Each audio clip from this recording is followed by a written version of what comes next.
Et donc aujourd'hui, il faut qu'on fasse la preuve du théorème d'ergodicité quantique. Et après, on commencera, s'il reste du temps, on commencera à parler d'entropie des fonctions propres. Donc là, j'ai réécrit le théorème d'ergodicité quantique sous la forme qu'on l'avait énoncé à la fin de l'heure précédente. Donc on était parti d'un opérateur de Schrödinger, mettons sur une variété compacte, par exemple. On avait appelé P0 le hamiltonien classique qui va avec, donc là, il y a une partie énergie cinétique et un potentiel. Et on s'intéresse aux fonctions propres de l'opérateur de Schrödinger. Souvent en mathématiques, on se contente de s'intéresser uniquement aux Laplaciens, parce que en fait, toutes les difficultés de la preuve sont déjà contenues dans le cas où il y a seulement le Laplacien, mais comme quelqu'un avait posé une question sur ce qui se passe pour les hamiltoniens plus généraux, je vais présenter la preuve dans ce cadre-là. Et je vais appeler phi-t. Phi-t, c'est le flot hamiltonien engendré par P0.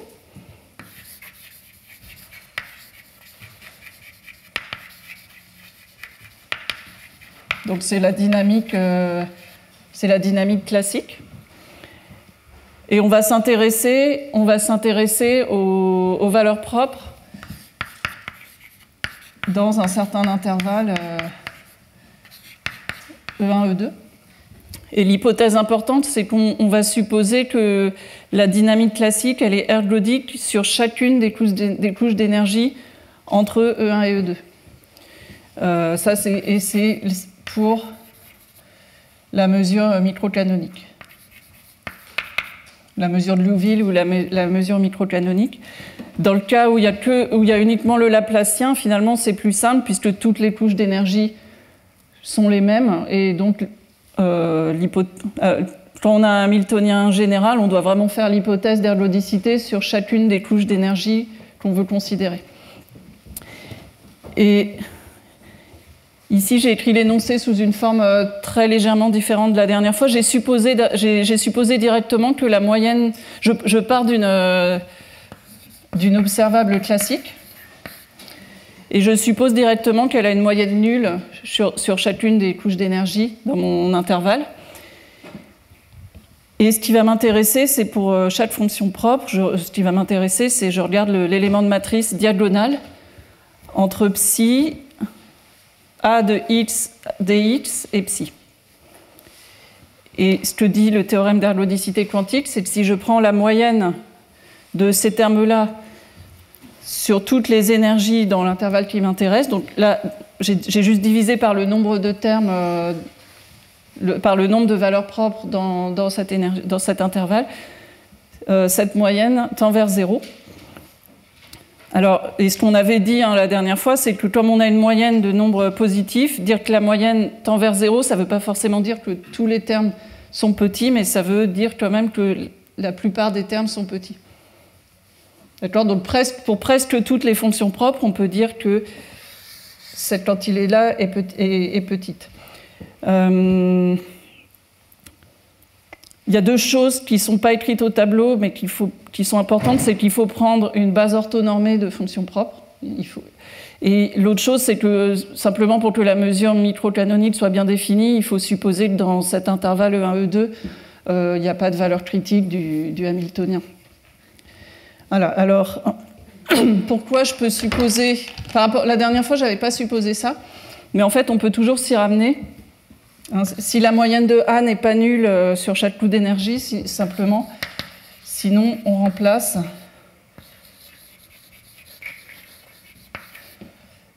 l'opérateur A, on lui soustrait une certaine fonction de l'énergie.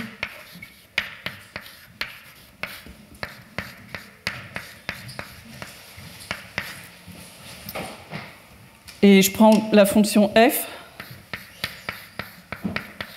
c'est justement, c'est simplement l'intégrale de A sur la couche d'énergie E. Donc on peut toujours se ramener à supposer que la moyenne de A est nulle sur chaque couche d'énergie. Voilà. Donc on va faire la preuve. Il y a une chose que qu'on va utiliser à la fois aujourd'hui mais aussi plus tard, c'est que si je prends une fonction f suffisamment régulière, enfin c'est 0 infini, si je fais f, je peux toujours définir une fonction de l'opérateur de Schrödinger par calcul fonctionnel, hein, en diagonalisant l'opérateur. Mais si f est suffisamment régulière, en fait, on peut montrer que cet opérateur-là, c'est un opérateur pseudo-différentiel. Et son symbole principal,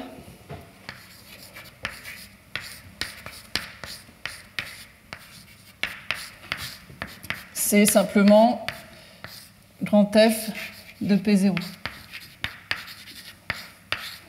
Alors, ce que ça veut dire, c'est que au départ, cet opérateur, il est défini de manière abstraite juste par diagonalisation, mais en fait, on peut vraiment écrire en coordonnées locales ce que fait cet opérateur. Si je l'applique à une fonction g, c'est ce que dit là, je réécris simplement l'énoncé du théorème. Ce que ça dit, c'est que cet opérateur, si je l'applique à une fonction g, je peux vraiment écrire que c'est quasiment la même chose que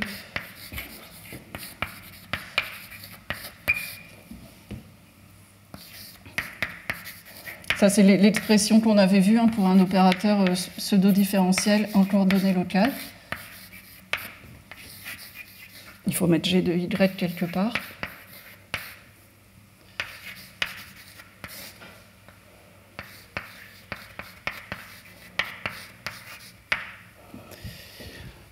Je peux quasiment écrire ça, simplement il y a un reste, il y a un terme d'erreur. Mais ça me dit qu'en fait cet opérateur qui au départ est défini de manière abstraite, en fait on peut vraiment, si f est suffisamment régulière, on peut vraiment écrire en coordonnées locales ce qu'il fait à une fonction. Et en particulier, ça permet, ça sera utilisé peut-être de manière implicite, mais un peu tout le temps. Et ça permet en particulier de démontrer la loi de Weil, qui nous dit en particulier comment se comporte. La loi de Weil permet de compter hein, le nombre de valeurs propres dans un intervalle.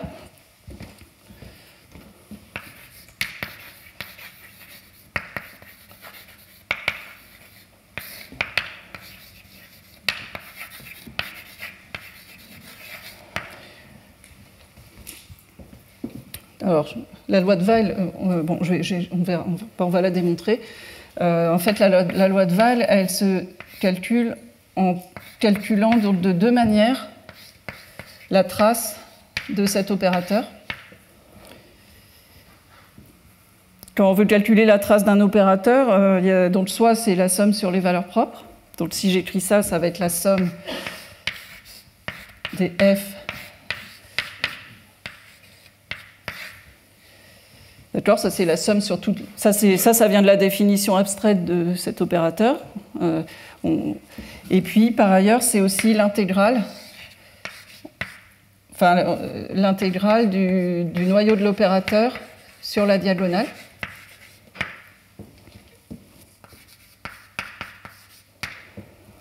Et là, du coup, maintenant, comme j'ai une expression approchée du noyau de l'opérateur, je peux écrire ça. Alors, j'aurai un reste qui va être un petit O de H, mais je vais pouvoir dire que c'est, si j'écris l'intégrale du noyau de l'opérateur, ça va me faire l'intégrale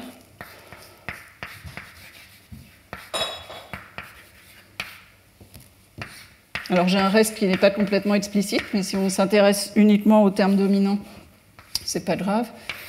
Et ça va faire, là il faut que je fasse x égale y, donc ce terme disparaît, et ça va juste faire des x, des xi sur 2pi h bar.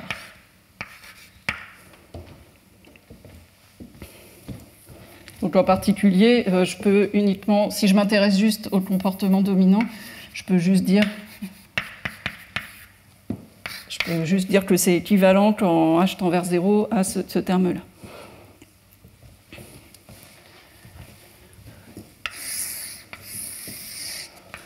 Alors ça, au départ, on l'écrit pour f suffisamment régulière, mais ensuite, on a envie de prendre f, une fonction indicatrice qui vaut 1, on a envie de prendre pour f la fonction indicatrice de E1, E2. Alors simplement, on va approcher cette fonction indicatrice par des fonctions C infini à support compact et on va raisonner par encadrement, mais si on s'intéresse que au terme dominant, en fait, on peut vraiment approcher f, on peut approcher la fonction indicatrice par des fonctions régulières, et donc ça va me donner que le nombre... maintenant, si f c'est une fonction indicatrice, je suis juste en train de compter le nombre de valeurs propres dans E1, E2. Et là, ce terme-là, ça va être le volume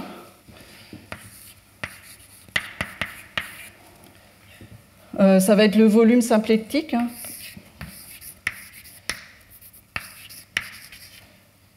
Alors, je vais sortir les... Ça va être le volume symplectique de l'ensemble des points où l'énergie est comprise entre E1 et E2.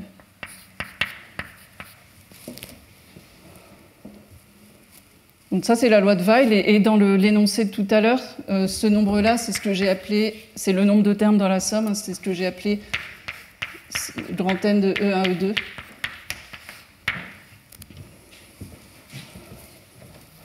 Donc une bonne manière de comprendre la loi de Weil, c'est pour compter le nombre de valeurs propres entre E1 et E2, je regarde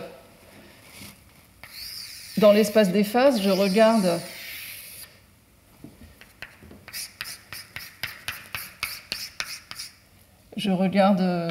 l'ensemble des points où l'énergie classique est comprise entre E1 et E2. Et je compte intuitivement, hein, le principe d'incertitude de Heisenberg nous dit qu'en mécanique quantique, on ne peut pas distinguer deux points dans l'espace des phases s'ils sont à distance plus petite que racine de h. Donc je compte simplement le nombre de cubes de taille racine de h que je peux mettre dans cette région. Et en fait, ça donne vraiment la bonne estimée pour le nombre de valeurs propres. C'est simplement d'essayer de remplir cette zone classique par des cubes de taille racine de h et de compter combien on peut en mettre.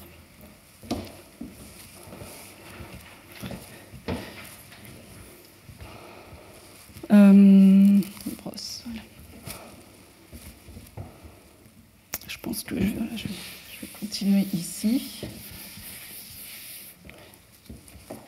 Et alors, de la même manière, avec un calcul du même genre, toujours par un calcul de trace,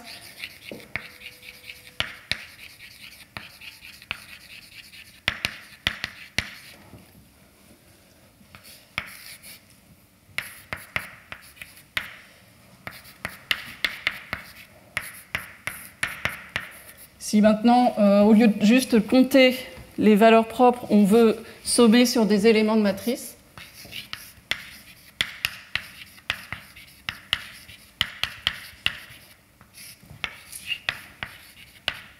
ça aussi, je peux l'écrire comme la trace de l'opérateur A. Et de la même manière, on peut montrer que c'est équivalent quand h tend vers 0 à l'intégrale de A pour la mesure symplectique, la mesure de Liouville, et toujours sur l'ensemble des points dont l'énergie classique est comprise entre E1 et E2. Ça, c'est le même genre de calcul. On écrit de deux manières différentes une trace. Et donc maintenant, si je fais le quotient de ça par ça,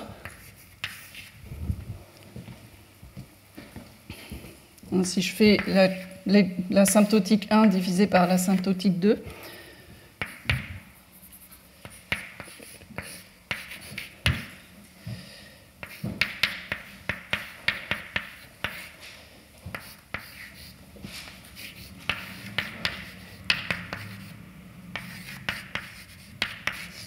Si je fais le quotient, je vois que le quotient, il a une limite finie quand h tend vers 0, qui est l'intégrale de A pour la mesure de Liouville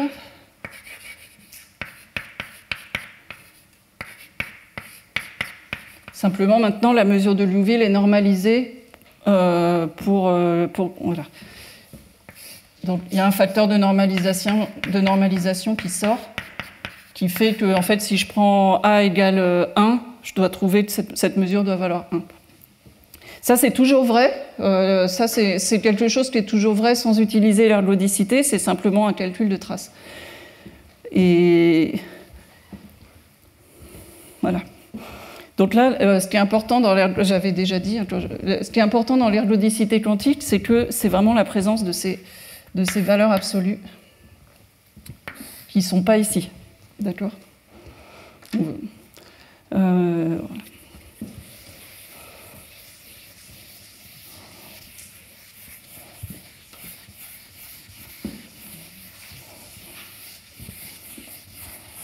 Voilà, donc maintenant on peut démontrer le théorème.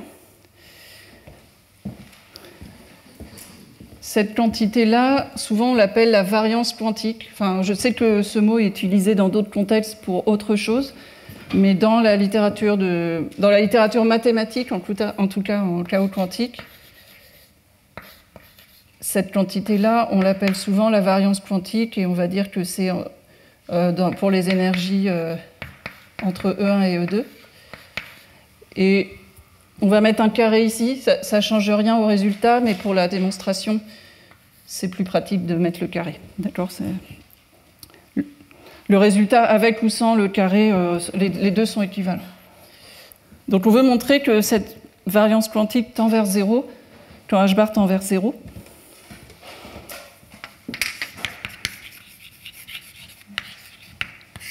Alors il y a une première étape, c'est d'utiliser le fait qu'ici on a des fonctions propres.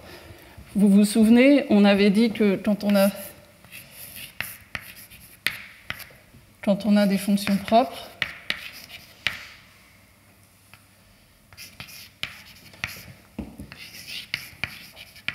ce qu'on va utiliser, c'est que quand on a des fonctions propres, les éléments de matrice diagonaux, ils sont invariants par évolution temporelle de Heisenberg. C'est-à-dire que si je conjugue l'opérateur par le groupe unitaire engendré par P, ça donne la même chose. D'accord ? Et ça, on avait vu le théorème d'Egorov.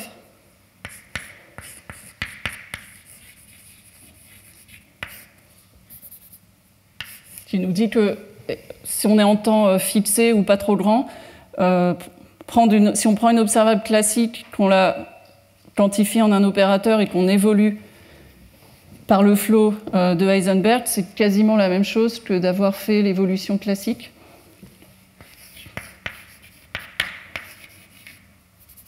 C'est quasiment la même chose que d'avoir transporté A par l'évolution classique.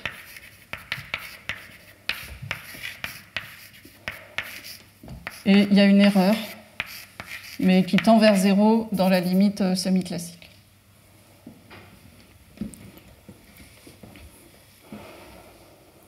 Donc ça nous dit que cette variance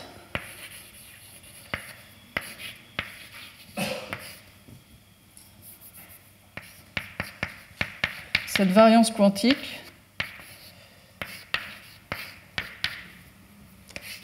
elle reste quasiment inchangée si je transporte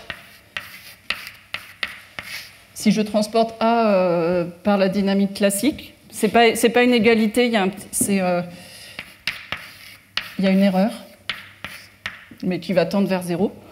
Et puis je peux le faire pour un temps fixé, mais ce qu'on va faire, c'est de moyenner en temps, puisqu'on peut le faire pour chaque temps.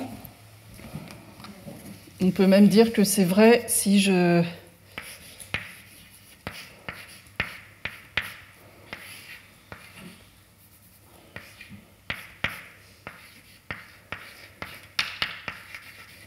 moyenne A en temps, pendant un temps grand t, le long des trajectoires classiques. Et là, pour cette démonstration, on va fixer grand t pour l'instant.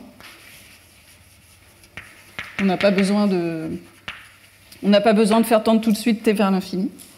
Et ici, on voit apparaître, alors, en théorie ergodite, c'est ce qui s'appelle les moyennes temporelles, moyenne de Birkhoff aussi. On va la noter comme ça. C'est la moyenne de A pendant un temps t, le long des trajectoires. Et pour l'instant, je n'ai pas encore donné la définition de l'ergodicité.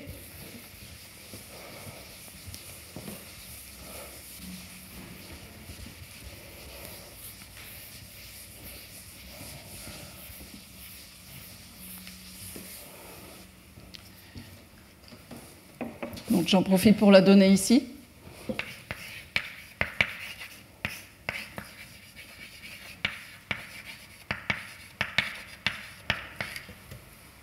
L'ergodicité, c'est de dire que si je prends la moyenne temporelle de A le long d'une trajectoire, ça va converger vers la moyenne microcanonique quand t tend vers l'infini.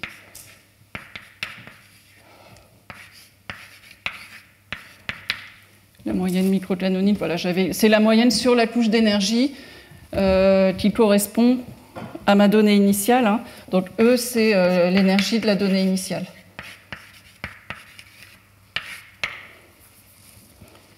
Hein, c'est ce qu'on appelle, voilà, les moyennes temporelles convergent vers les moyennes microcanoniques. Et cette convergence, elle a en général pas lieu pour toutes les données initiales.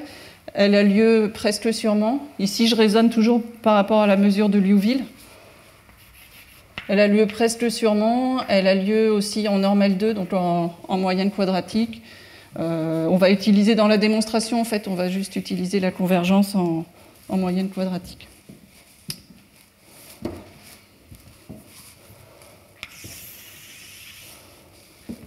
Voilà, donc l'étape 1 de la preuve, c'est simplement de constater que la variance, elle reste quasiment la même si on moyenne le long des trajectoires.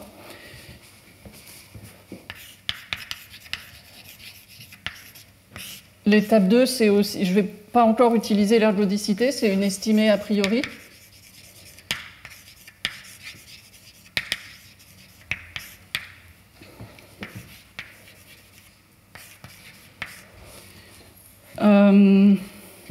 En appliquant l'inégalité de Cauchy-Schwarz, en fait, on peut faire passer le carré à l'intérieur du produit scalaire.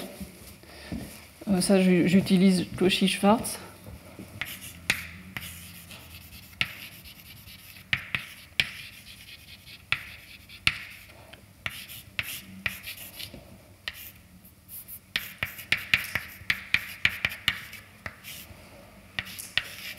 C'est-à-dire que, voilà, je vais me servir. Je vais mettre ici A étoile A.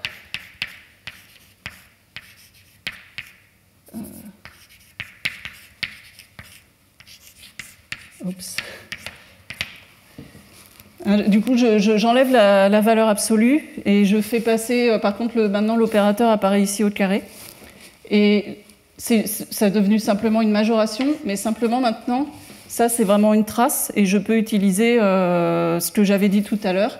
Alors ça c'est quasiment la même chose. Je vais réécrire là. Le produit A étoile A.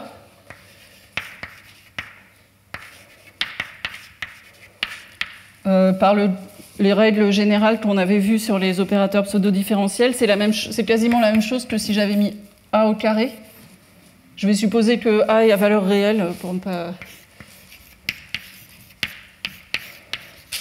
C'est quasiment la même chose si j'avais mis A au carré à une petite erreur près. Hein, donc la variance, en fait, je vais pouvoir la majorer. Donc ça, c'est quasiment la même chose que A carré de x dx. Et maintenant, je peux utiliser, ça tombe bien, c'est encore au tableau, je peux utiliser ça avec A au carré maintenant. Donc la limite de la variance, ou la limite sup, parce qu'on ne sait pas a priori s'il y a une limite. La limite sup de la variance, quand h tend vers 0, je peux toujours la majorer par l'intégrale de a au carré.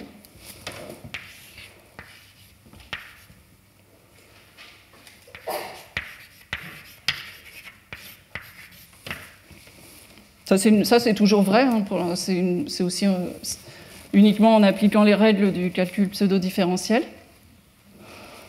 Et maintenant, donc, je vais mettre ensemble ça et ça. Et ça va permettre de terminer la preuve. Je vais peut-être pour l'instant encore regarder ça. Donc c'est dans la dernière étape qu'on va utiliser la propriété d'ergodicité.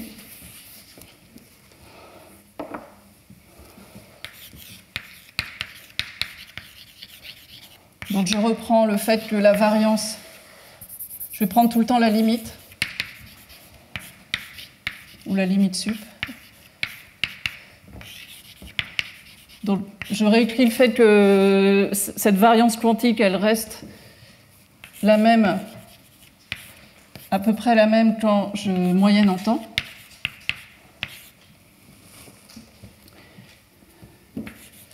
Et maintenant, je vais utiliser cette majoration-là.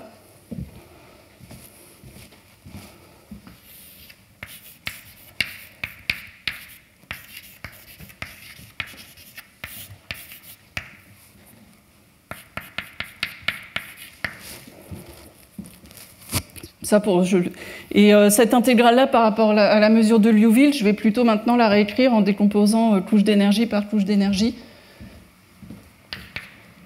Je vais intégrer. Je vais d'abord intégrer par. Enfin, en fait, c'est toujours P0 compris entre E1 et E2. Donc maintenant, je vais vraiment intégrer. Je vais réécrire cette même intégrale en intégrant couche d'énergie par couche d'énergie.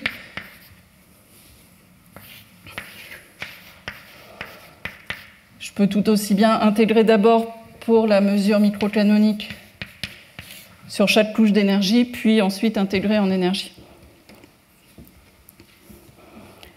Et maintenant, en fait, c'est là que j'utilise l'hypothèse d'ergodicité pour dire que c'est l'hypothèse que j'avais faite dans le théorème, je sais que sur chaque couche d'énergie, cette quantité-là va converger. Donc jusqu'à présent, T était fixé, mais maintenant, je vais, comme ça c'est vrai pour tout T, comme c'est vrai pour tout T, maintenant, tout à la fin, je peux faire tendre T vers l'infini. Et sur chaque couche d'énergie, cette quantité, elle converge vers l'intégrale de... Elle converge vers la moyenne microcanonique. Hein, oui, c'est ça, mais qui était supposée nulle.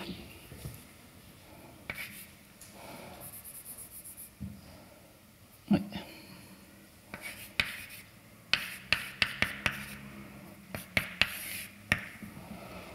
Donc sur chaque couche d'énergie, en fait, ça tend vers 0. Donc ça me dit que finalement, cette limite sup est nulle.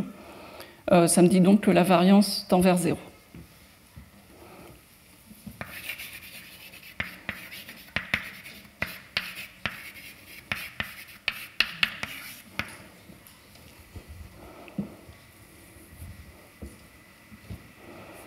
D'accord? Donc là, j'ai utilisé vraiment l'ergodicité sur chaque couche d'énergie. Alors, comme j'avais dit la dernière fois, en fait, cette démonstration, elle est à peu près due à Elfer, Martinez et Robert, sauf que eux, ils avaient simplement supposé l'ergodicité sur une couche d'énergie, parce que c'est assez fort, en fait, de supposer l'ergodicité dans tout un intervalle d'énergie. L'ergodicité, c'est pas forcément stable par petites perturbations. Donc c'est pas parce qu'on suppose l'ergodicité sur une couche d'énergie que les couches d'énergie voisines vont forcément être ergodiques. Donc eux, ils avaient simplement supposé l'ergodicité sur une couche d'énergie et ils avaient le même genre d'énoncé, sauf qu'on prend un intervalle spectral dont la taille tend vers 0. Voilà. Alors, quelques petites remarques pour faire le lien en particulier avec ETH. Donc ça, là, la preuve est terminée. Hein.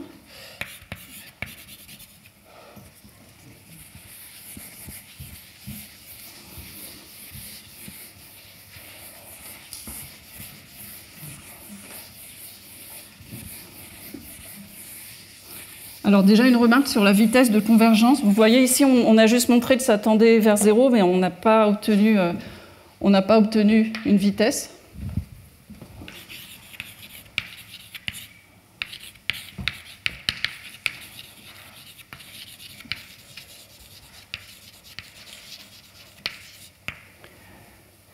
Alors ici, on a raisonné à grand T fixé. Si on voulait essayer d'obtenir une vitesse de convergence, il faudrait essayer de faire tendre T vers l'infini en même temps qu'on fait la preuve, mais par ces techniques semi-classiques, on est limité. On a vu qu'on était limité à T de l'ordre de log h, qui s'appelle le temps d'Ehrenfest. Donc si on essaye de faire ça, il y a des situations où on sait obtenir une vitesse. Par exemple, si on est sur une variété de courbures négatives, on peut obtenir une majoration de la variance en 1 sur log h. Ça, c'est ce qui peut être obtenu pour le flot géodésique en courbure négative.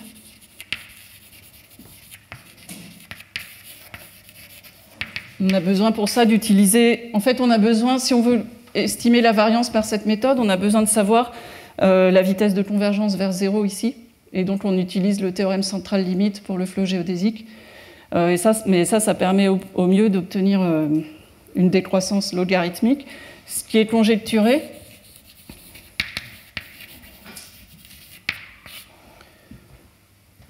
alors je pense que c'est en supposant que le flot doit être suffisamment chaotique.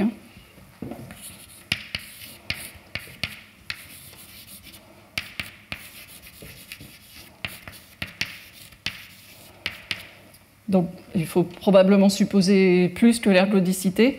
Ce qui est conjecturé, c'est qu'on devrait pouvoir obtenir une borne supérieure qui doit être, si je ne dis pas de bêtises, en h puissance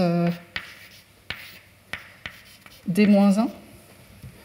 Je rappelle que oui, j'ai pas redit, mais d c'est la dimension de la variété, donc 2d c'est la dimension de l'espace des phases.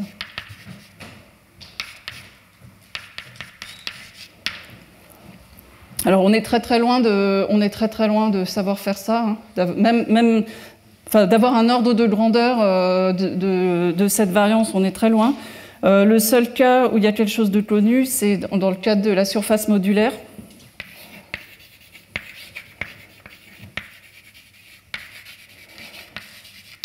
Donc, dans la surface modulaire, en particulier, comme c'est une surface, c'est d égale 2. Et là, il y a c'est des résultats de Sarnak et Zhao. Alors, c'est des techniques vraiment différentes où on utilise de la théorie des nombres, enfin, on utilise des techniques arithmétiques. Et il faut supposer que les fonctions propres sont aussi des fonctions propres des opérateurs de Hecke. Mais dans ce cas-là, ils peuvent démontrer un équivalent.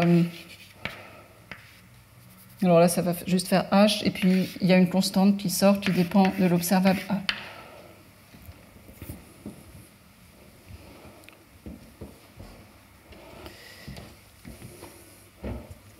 Alors, si j'ai compris ce que dit ETH, alors déjà, ce que j'ai compris, c'est qu'en principe, normalement, ETH, ça concerne plutôt des systèmes à many body, à plusieurs corps, mais rien n'interdit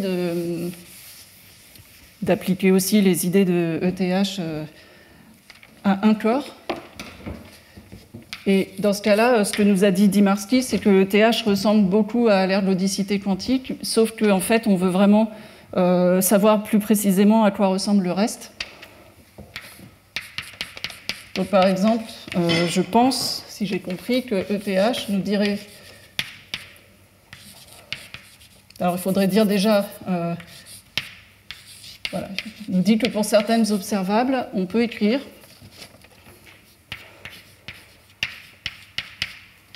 on peut écrire que l'élément diagonal, c'est égal à une certaine moyenne microcanonique, mais ce qui est important dans ETH, si j'ai compris, c'est vraiment de comprendre le reste. qui doit être de la forme. Donc non seulement on doit connaître l'ordre de grandeur, il va y avoir une constante qui va dépendre de l'observable et de la couche d'énergie. Et puis tout ça, c'est on veut connaître la distribution limite du reste. Ça, c'est une variable aléatoire.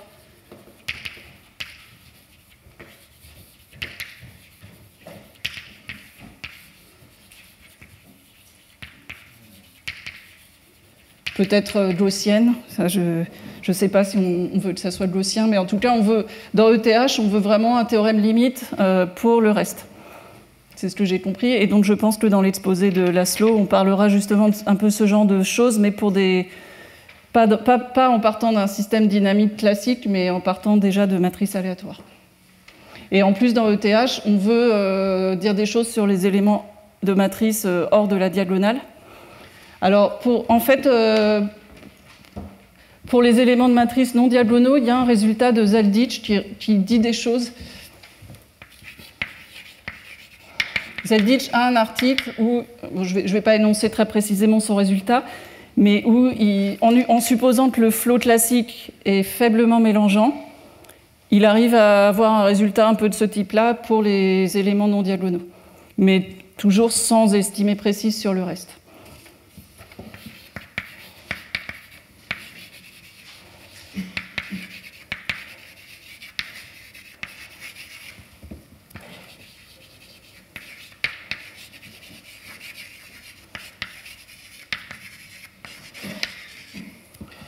Donc si on veut appliquer ce genre d'approche semi-classique et qu'on veut comprendre les éléments hors diagonaux, il faut supposer plus que l'ergodicité, il faut supposer que le flot est faiblement mélangeant.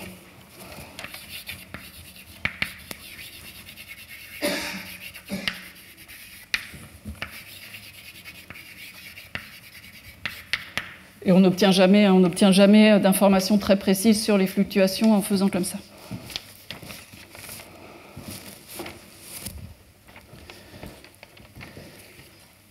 Et puis peut-être la dernière chose que je veux dire, c'est puisque... alors...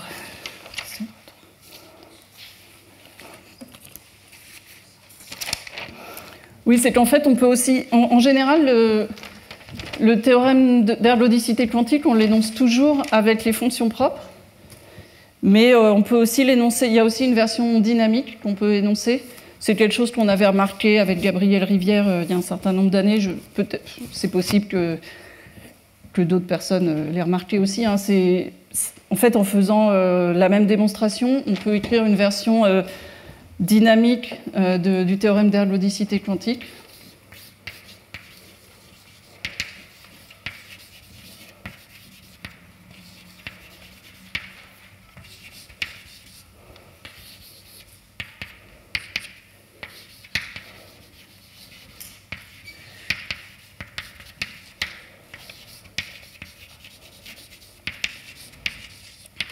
Alors, on va partir d'états initiaux qui ne sont pas des fonctions propres, mais par exemple, pour fixer les idées, on va partir de masse de Dirac.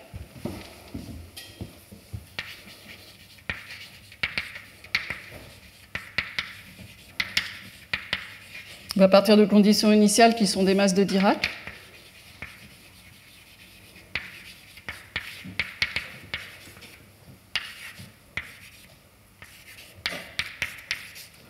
Et on va les faire évoluer, on va d'abord les tronquer. Comme on a dit qu'on s'intéressait uniquement à un certain intervalle d'énergie, on va les tronquer en énergie.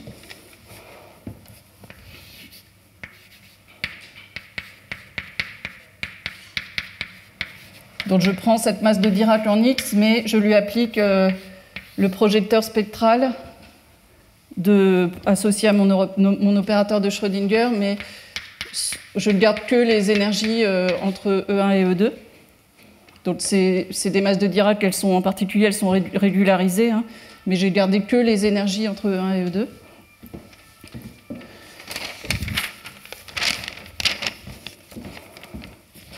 Je vais même peut-être plutôt garder un niveau d'énergie, ça sera plus simple.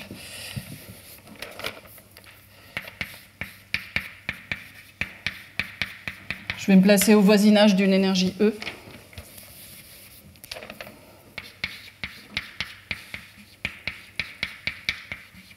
Il faut penser que epsilon va tendre vers 0 avec h bar.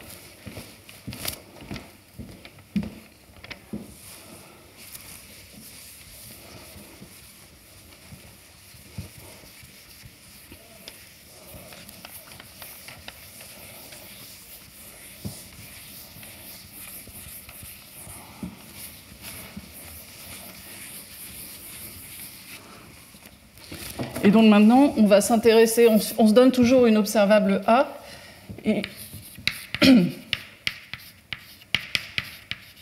maintenant, on va l'évoluer, on l'évolue par le flot de Heisenberg,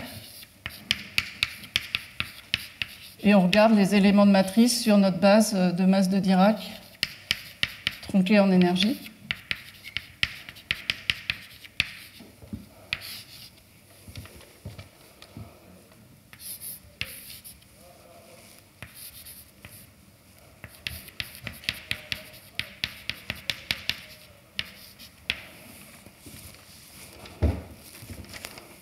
D'accord. Et puis on moyenne en temps.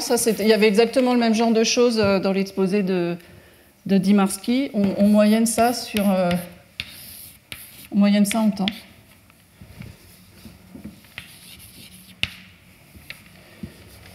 Et on a envie de dire que ça, c'est quasiment la même chose que la moyenne de A sur la moyenne de A microcanonique. Et en fait, si je suppose l'ergodicité du flot classique sur la couche d'énergie E, et si je refais vraiment la même preuve, alors idéalement on aimerait bien dire que ça converge vers 0, mais un peu comme tout à l'heure, on peut montrer que ça converge vers 0 pour la plupart des X, mais rien n'interdit qu'il puisse y avoir quelques conditions initiales pour lesquelles ça ne tend pas vers 0. En fait, ce qu'on montre, c'est que si on prend comme ça la différence entre les deux, et que maintenant on moyenne en X,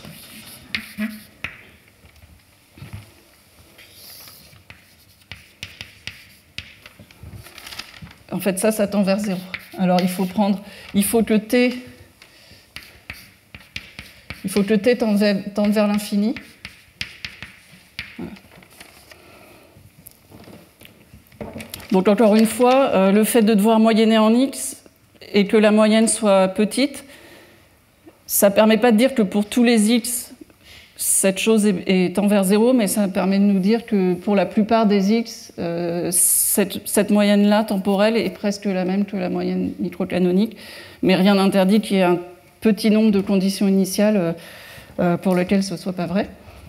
Alors j'ai ressorti, ça c'était une remarque qu'on avait faite avec Gabriel Rivière au cœur d'un article, mais la raison pour laquelle j'ai ressorti ça, c'est que, en fait, dans son exposé, Anatoly Dymowski, il nous a fait un raisonnement qui nous montrait que si on connaissait l'ergodicité pour les fonctions propres, ou ETH pour les fonctions propres, alors on pouvait en déduire une version dynamique de la thermalisation.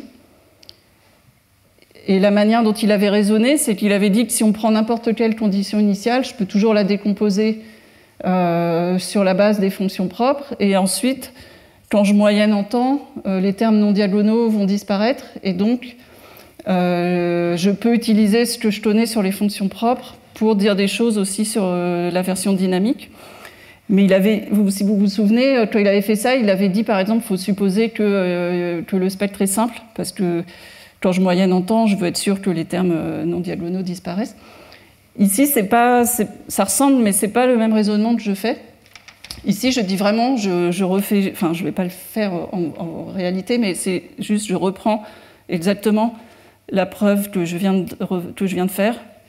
Alors, ce qui est important, par exemple, pourquoi j'ai choisi les masses de Dirac, c'est parce que les masses de Dirac, elles ont la propriété que elles ont la propriété que vous avez vu, il y a cet argument de trace là qui est important. La trace d'un opérateur A, si c'est un opérateur sympathique, je peux toujours l'écrire comme l'intégrale de delta x à delta x dx. En fait, on peut faire ce raisonnement pour n'importe quelle famille d'états initiaux qui ont une propriété comme ça. On pourrait faire avec des états cohérents, par exemple, à condition de savoir les définir. Mais on a besoin d'une famille d'états initiaux qui a cette propriété. Et à partir de ce moment-là, on peut juste refaire la preuve du théorème de Schnir-Allman. Donc ça ressemble, c'est très proche de quelque chose qu'avait dit Dimarsky, mais en fait ici, je n'utilise pas le résultat sur les fonctions propres. Et par exemple, je n'ai pas besoin que t tende vers l'infini très vite. Parce que je ne dis pas que la moyennisation va tuer les termes diagonaux. En fait, c'est juste que je dis qu'on peut refaire la même démonstration. Et c'est un peu moins connu, cette forme-là, mais bon, ça a son intérêt aussi, je pense.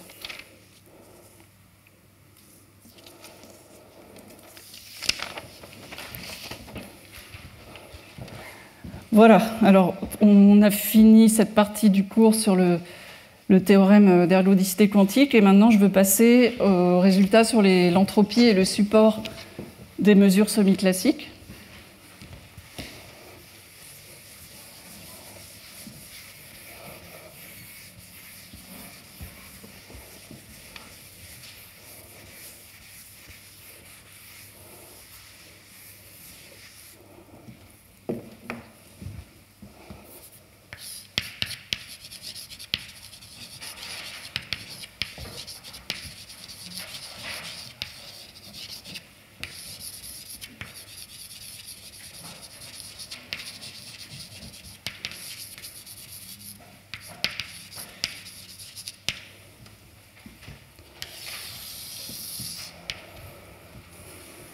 Donc l'idée, c'est d'essayer d'aller au-delà du théorème d'ergodicité quantique, puisque le théorème d'ergodicité quantique nous dit quelque chose qui va être vrai pour presque toutes les fonctions propres, mais on a envie de savoir s'il peut ou non y avoir des fonctions propres qui ont un comportement différent, pour lequel on n'a pas cette approximation-là.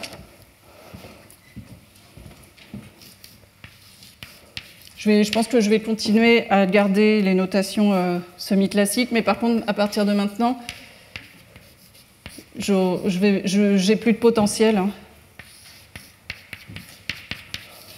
Donc à partir de maintenant, j'ai V égale 0, je suis sur une variété compacte.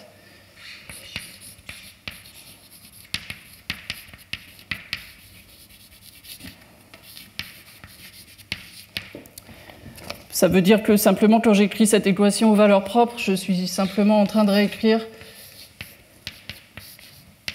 d'une autre manière l'équation des valeurs propres du Laplacien. Mais je vais garder la notation semi-classique parce que bon, elle est quand même assez pratique. Et donc on va continuer à s'intéresser aux éléments de matrice. Je vais peut-être reprendre la notation hop.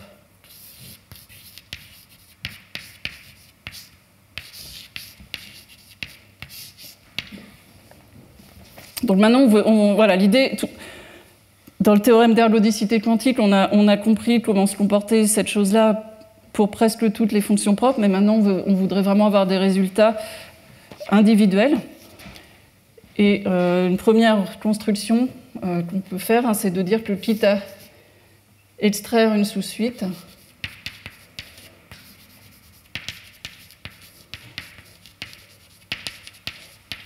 comme c'est une suite bornée, on peut toujours extraire une sous-suite qui converge vers quelque chose qu'on ne connaît pas, mais qu'on veut essayer de comprendre. Et l'objet inconnu, c'est mu. Alors ça, on va supposer que A est dans une classe de symboles raisonnable, par exemple dans la classe S0. Et donc mu, c'est dans le dual de S0, a priori.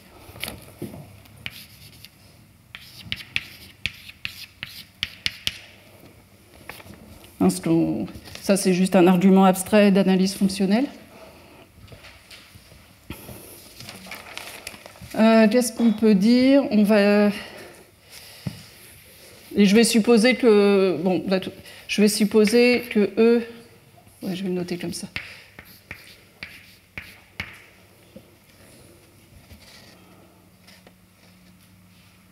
Oui, je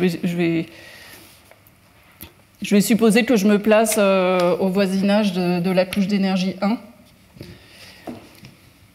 Et les choses qu'on peut dire a priori sur cette forme linéaire mu, On peut dire que mu appliqué à la fonction 1 donne 1.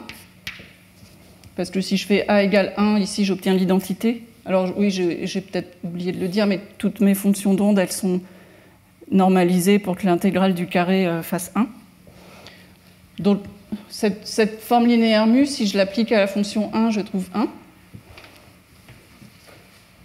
Enfin, il y a un certain nombre de propriétés en fait, qui passent à la limite que h bar tend vers 0 à partir des propriétés de cette quantité. Donc, par exemple, on peut montrer que si a est une fonction positive, alors mu appliqué à a va être positive.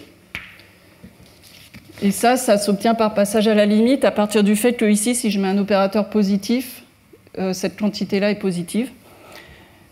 Donc là, ça nous dit qu'en fait, mu, c'est une mesure de probabilité. Et puis le fait qu'on regarde l'énergie quantique qui tend vers 1, ça passe à la limite pour nous dire que mu, donc c'est une mesure de probabilité, et en fait, elle va être portée par une couche d'énergie.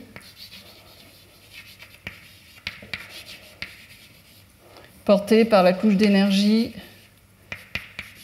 Alors, il y a toujours ce 1,5. Si on le met, on est embêté. Si on ne le met pas, on est embêté aussi. Donc. Mais en fait, je veux regarder les vecteurs de norme,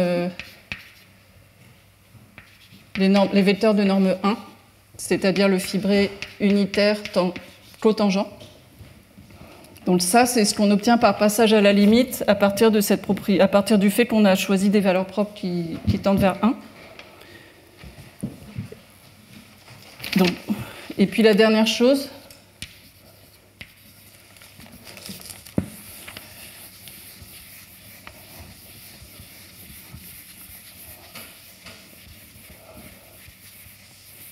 c'est qu'à partir de la propriété qu'on a déjà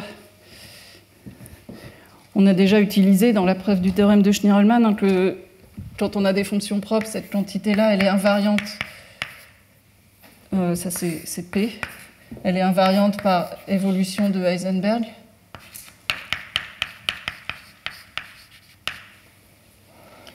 Donc le fait que cette quantité-là soit invariante par évolution de Heisenberg, à la limite, ça nous dit que la mesure mu, elle est invariante si par évolution par le flot classique. Ça veut dire que phi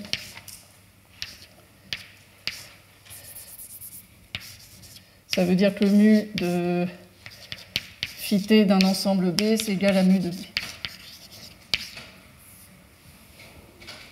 Donc on a comme ça 4 propriétés qui sont juste obtenues par passage à la limite.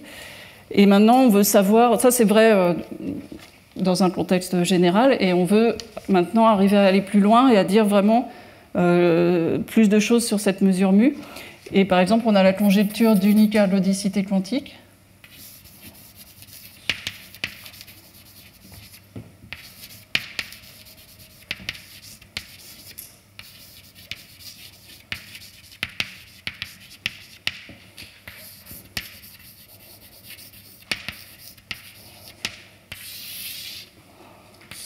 Alors en mathématiques, elle apparaît pour la première fois, elle est formulée par Sarnak, Rudnick et Sarnak.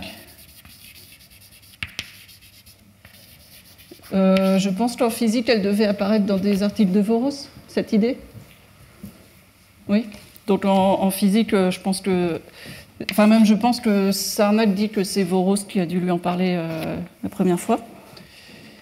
Mais bon, voilà, elle est vraiment écrite dans des articles de maths de Rudnick et Sarnak, qui dit que si M est de courbure strictement négative, c'est-à-dire ça, en particulier, ça implique que le flot géodésique a des propriétés chaotiques très fortes. Alors en fait, la mesure mu, c'est mu de A, c'est l'intégrale. Alors c'est sur la couche d'énergie, mais c'est l'intégrale de A dx. Voilà, dxi. C'est la mesure de Liouville, la mesure microcanonique. Donc ça, bon, sous cette forme comme ça générale, hein, elle est ouverte, cette conjecture. C'est-à-dire, on sait dire que pour presque toutes les fonctions propres, on a bien cette mesure comme limite. Mais si on veut vraiment être sûr de ne pas avoir à exclure un petit nombre de fonctions propres, on pense que ça doit être le cas en courbure négative, mais ce n'est pas démontré. Dans le cas des surfaces arithmétiques, telles que la surface modulaire dont j'ai déjà parlé tout à l'heure, et si on choisit de prendre des états propres qui sont aussi des états propres des opérateurs de Hecke, on sait démontrer cette conjecture, c'est les résultats de Linhenstrauss, mais ici, on va s'intéresser à des variétés assez générales. À partir de maintenant, voilà, on va juste supposer qu'on est en courbure strictement négative.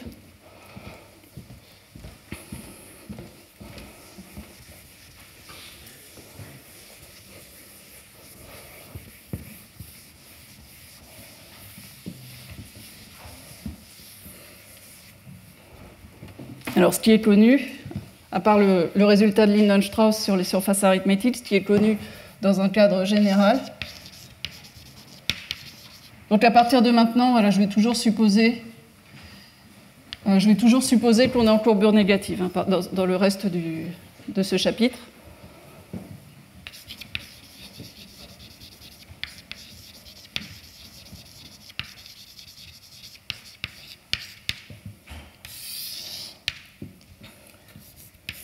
Alors, on sait toujours qu'il y a une quantité qui s'appelle l'entropie, que je vais définir, je pense, dans les 15 minutes qui restent.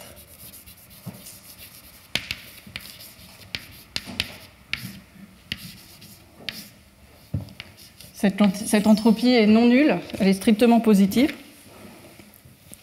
Donc ça, par exemple, ça exclut... comme un cas particulier, hein, ça exclut par exemple le cas où mu serait porté par une trajectoire périodique, mais ça exclut encore beaucoup d'autres situations. En fait, si la courbure est constante égale à moins 1, on a même une meilleure borne, hein, et toujours D c'est la dimension de M. On peut même avoir une borne inférieure qui est meilleure, qui va dire que cette entropie, elle est plus grande que D-1 sur 2.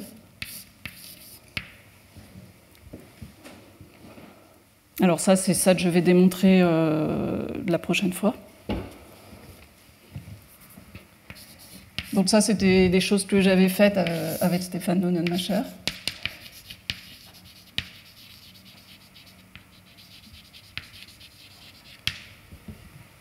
Et la troisième chose, c'est que la mesure mu, elle est positive sur tout ouvert non vide.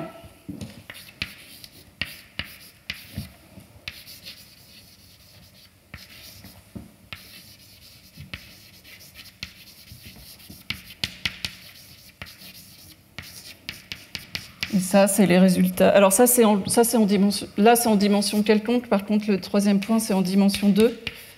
C'est pour les surfaces. Ça utilise en fait des résultats d'analyse harmonique qui, pour l'instant, sont connus seulement en petite dimension. Et ça, donc, c'est Dyatlov. Alors, c'est Dyatlov-Jean en courbure constante et Dyatlov-Jean-Nonnenmacher en courbure variable.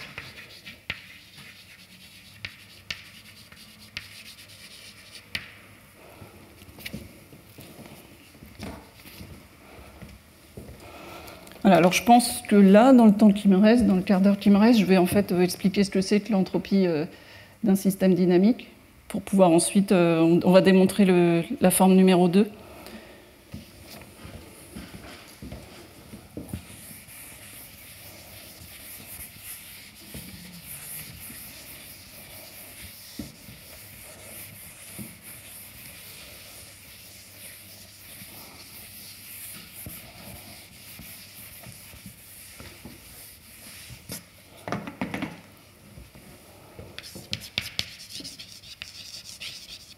Donc l'entropie d'un système dynamique classique.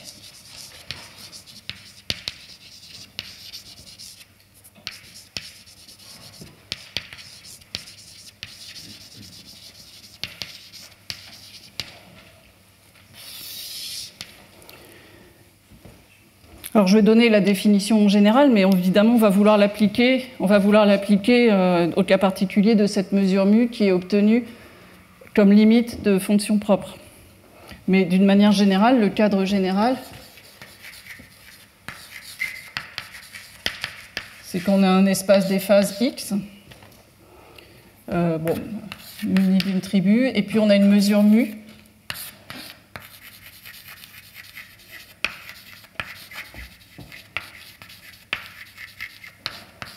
et on a une transformation phi mesurable qui préserve la mesure mu. Ça veut dire que mu de l'image réciproque d'un ensemble B est égal à mu de B pour tout B mesurable. Alors, ça c'est le cadre général, mais nous, il faut qu'on garde en tête que X, ça va être une couche d'énergie dans notre espace des phases. Mu, ça va être la mesure là qu'on a obtenue comme passage à la limite, à partir d'un passage à la limite, à partir de fonctions propres du Laplacien.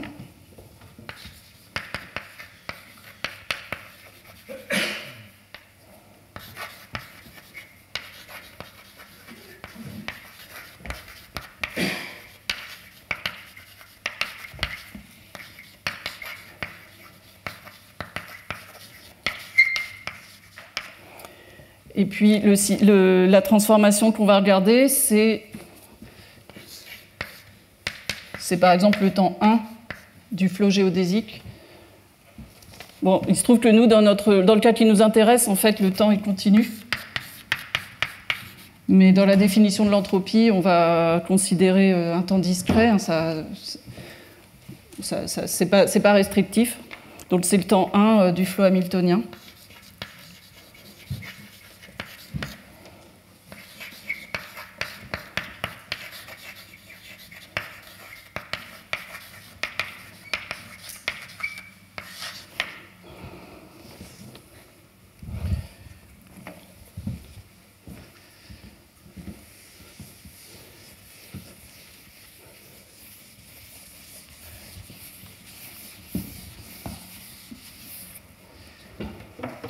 Et en fait, ce qu'on fait pour définir l'entropie, en fait, là, on va discrétiser notre espace des phases, on le coupe en un nombre fini de morceaux.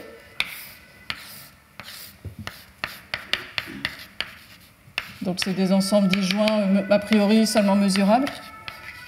Donc c'est une partition mesurable.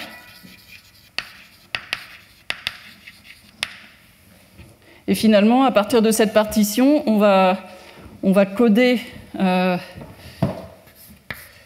En fait, quand j'ai maintenant un point dans l'espace des phases, donc, je peux considérer un alphabet fini, qui est juste l'ensemble de 1 à n. C'est un alphabet fini.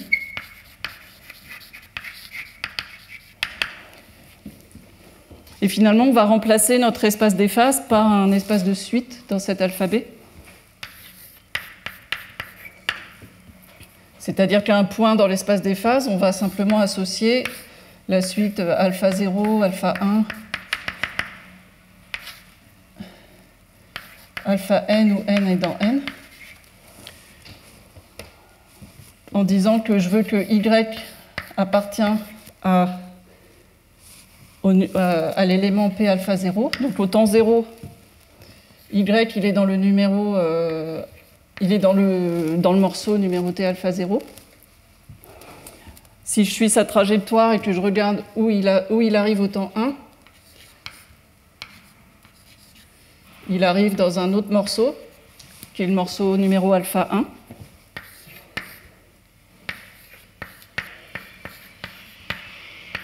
Etc. Et au temps n, j'associe... Au temps n, si je regarde au temps n où arrive la trajectoire de y, elle arrive dans le morceau numéro alpha n. Alors ce qu'on remarque, hein, c'est que simplement c'est une espèce de codage. Je vais appeler cette application, je vais l'appeler C comme codage. Bon, de manière simple, si je regarde quelle est la suite associée à phi de y, phi de y, c'est la même suite, sauf que j'ai juste oublié... c'est la même suite décalée de 1.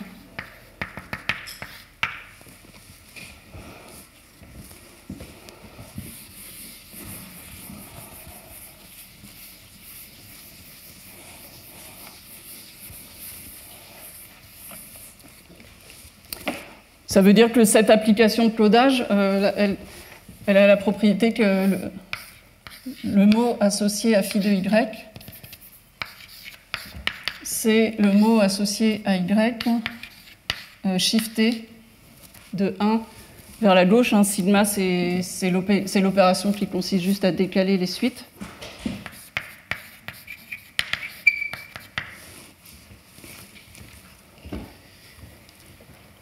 Et maintenant, si ici j'ai une mesure qui est invariante, ici j'ai une mesure mu qui est invariante par phi, si je transporte tout ici, je vais me retrouver avec une mesure qui est invariante, qui est stationnaire par le shift.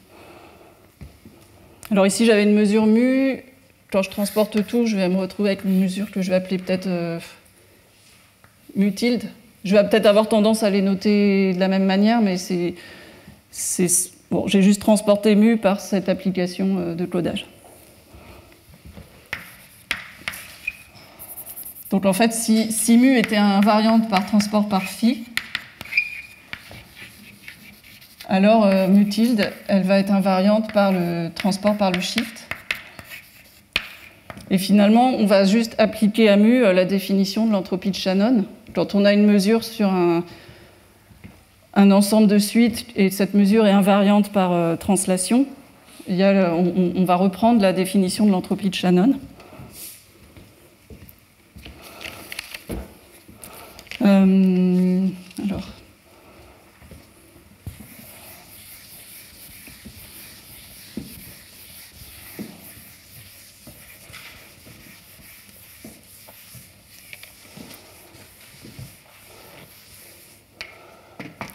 Alors je vais introduire quelques notations. Alors, on va parler d'un ensemble cylindrique.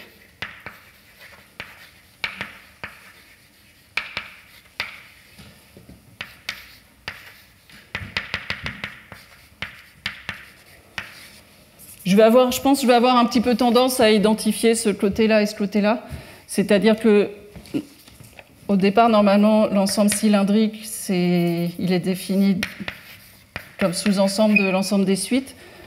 C'est l'ensemble des suites dont les premières lettres sont fixées, alpha 0, alpha 1, alpha n-1. Mais de ce côté-là, c'est simplement l'ensemble des points dont la trajectoire commence par visiter P alpha 0, puis P alpha 1, jusqu'au temps n-1. Donc ça correspond à l'ensemble des Y dans X, tel que Y est dans P alpha 0,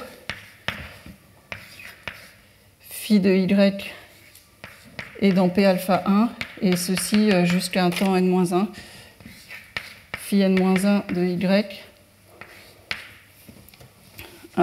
appartient à P alpha n-1. Donc c'est l'ensemble des conditions initiales dont ont un mot donné jusqu'à l'instant n-1. Et on va s'intéresser à la mesure de ces ensembles cylindriques. Alors je devrais mettre peut-être un tilde, mais voilà, je pense que je vais utiliser la même notation des deux côtés.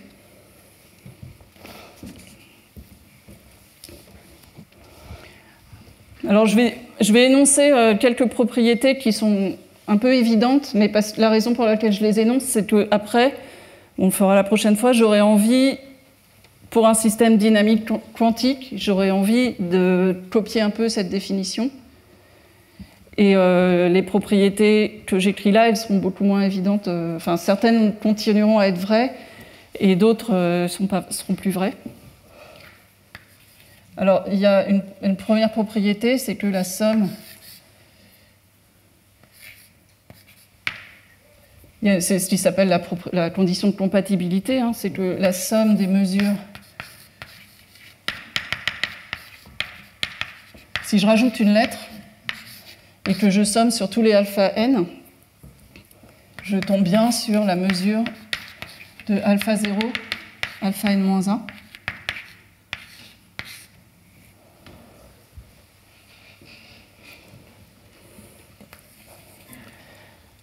Le fait que la mesure mu, elle soit invariante par le shift, bon, je vais enlever le tilde, je pense, je peux le réécrire, l'invariance par le shift, ça revient à dire que si maintenant je rajoute une lettre au début,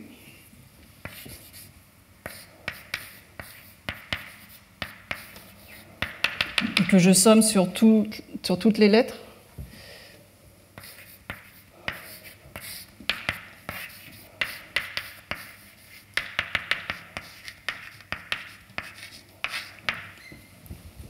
voilà, j'ai écrit la condition de compatibilité, et là, ça c'est l'invariance par le shift. Et quand on essaiera de copier cette définition pour un système dynamique quantique, donc en particulier non commutatif, ça ne sera pas forcément toujours aussi évident de garder ces propriétés, en fait.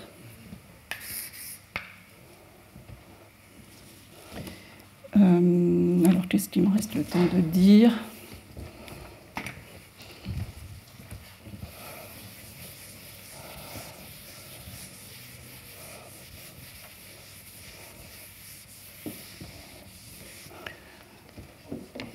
Alors, l'entropie de la mesure mu, alors c'est sous-entendu ici, j'ai fixé, c'est l'entropie pour la partition P. J'ai utilisé une partition P pour discrétiser mon espace des phases. C'est la formule usuelle, hein, c'est somme des H des mu de PI.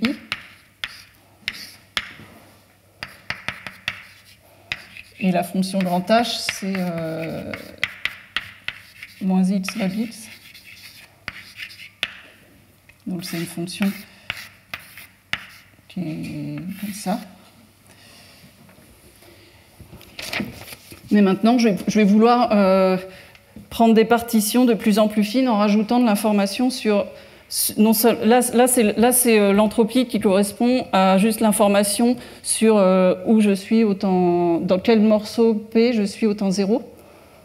Mais maintenant, je vais vouloir raffiner cette information. Si je vais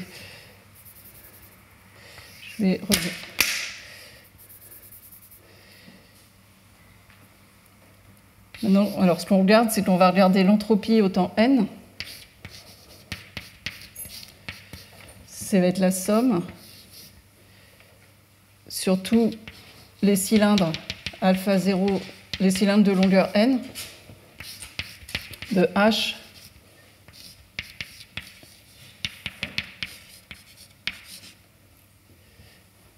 c'est bon.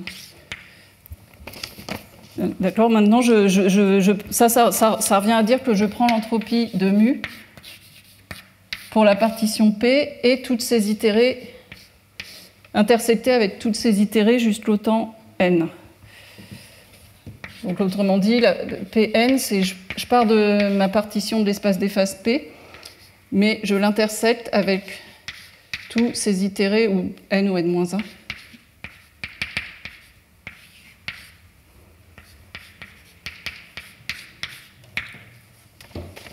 Je continue à appliquer cette formule, mais en prenant des partitions de plus en plus fines, en rajoutant à chaque fois l'information sur où je suis en des temps successifs.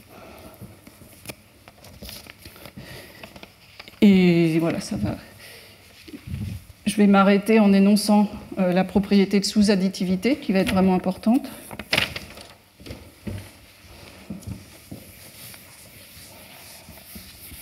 Parce que justement, c'est cette propriété de sous-additivité qui va être difficile à obtenir quand on va essayer de faire la même chose pour des systèmes dynamiques non commutatifs.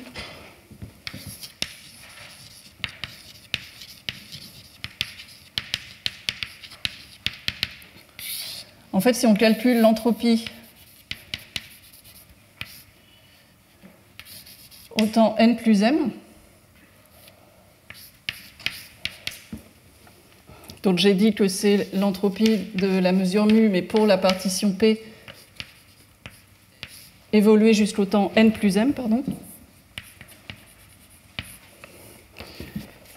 Et en fait, une chose qui est toujours vraie, c'est que c'est plus petit que l'entropie de mu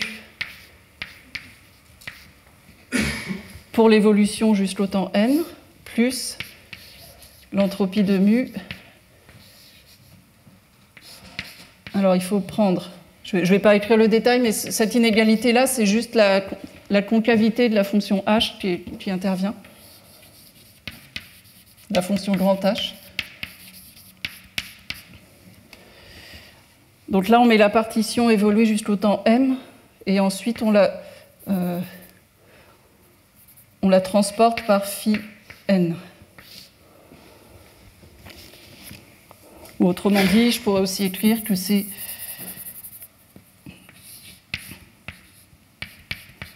peut-être mieux comme ça.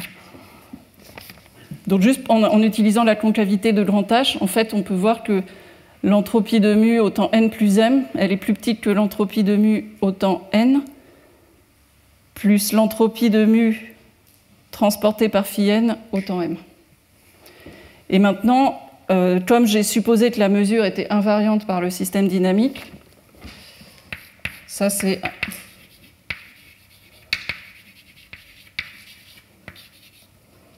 Je peux... Enfin,